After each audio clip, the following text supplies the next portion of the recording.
Mbaye ikaze kandi mbifurije ibihe byiza nshuti bakunze ibiganiro bya Kivu Waves Radio. Iki ni ikiganiro cy'ubuzima. Uyu munsi tugiye kurebera hamwe uko wakwirinda indwara ya asthma cyangwa se uko wafasha umuntu uyirwaye. Ko indwara ya asthma ihagaze ku isi nk'uko bitangazwa na World Health Organization, abantu bagera kuri miliyoni 460 ku isi barwaye asthma, naho abarenga 450,000 bahitanwa nayo buri mwaka.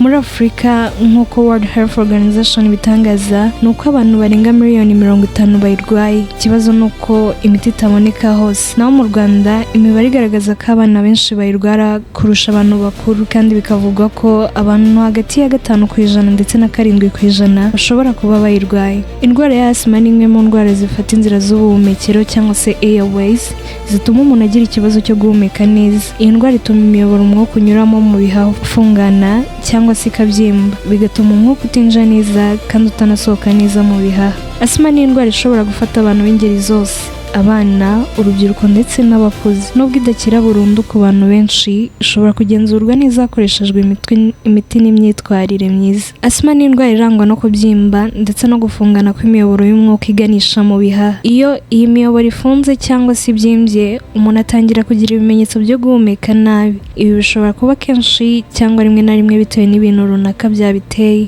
Mu gihe asthma ifasha umuntu, imiyoboro y'umwuka irabyimba, cyo bita inflammation, iragabanuka cyangwa se igafungana, ikagira ururenda rwinshi, mucus.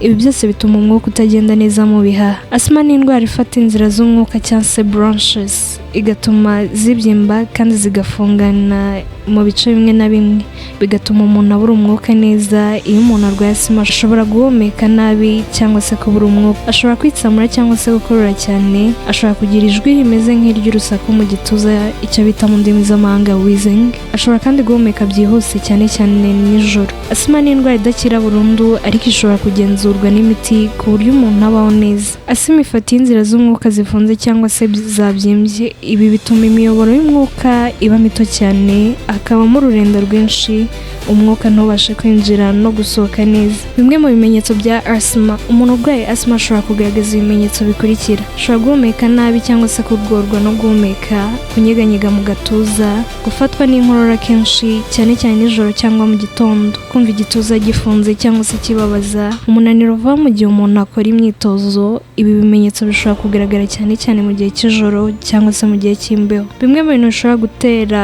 asthma cyangwa se kuyikongeza: hari ibintu byinshi bishobora gutuma asthma itangira cyangwa se ikiyongera. Harimo umukungugu, umwotsi w'itabi, indwara z'ubuhumekero nka common cold, ubukonje bukabije, imyitozo ngororamubiri ikabije, impumuro zikomeye nk'imiti yo gusukura cyangwa se perfume, ubwoya bw'amatungo, stress cyangwa guhangayika cyane. Asthma ni indwara idakira burundu ariko ishobora kugenzurwa n'imiti ku buryo umuntu abaho neza. Asthma ishobora gufata abantu b'ingeri zose ariko cyane cyane abana bato, abantu bafite allergy, abantu baba mu mijyi irimo umwuka wanduye ndetse n'ibindi. Hari ibimenyetso bikunze kugaragara ku muntu ufite asthma. Iyo bibonye kenshi ni byiza kujya kwa muganga kugira ngo basuzume neza. Harimo guhumeka nabi, umuntu yumva umwuka winjira ugasohoka bigoye, ijwi risa n'urusaku mu gituza cyangwa se wheezing. Harimo guhumeka vuba cyane, umuntu ashobora guhumeka byihuse kurusha ibisanzwe. Iyo umuntu ari gufatwa na asthma cyangwa se asthma attack, ugomba kumufasha vuba.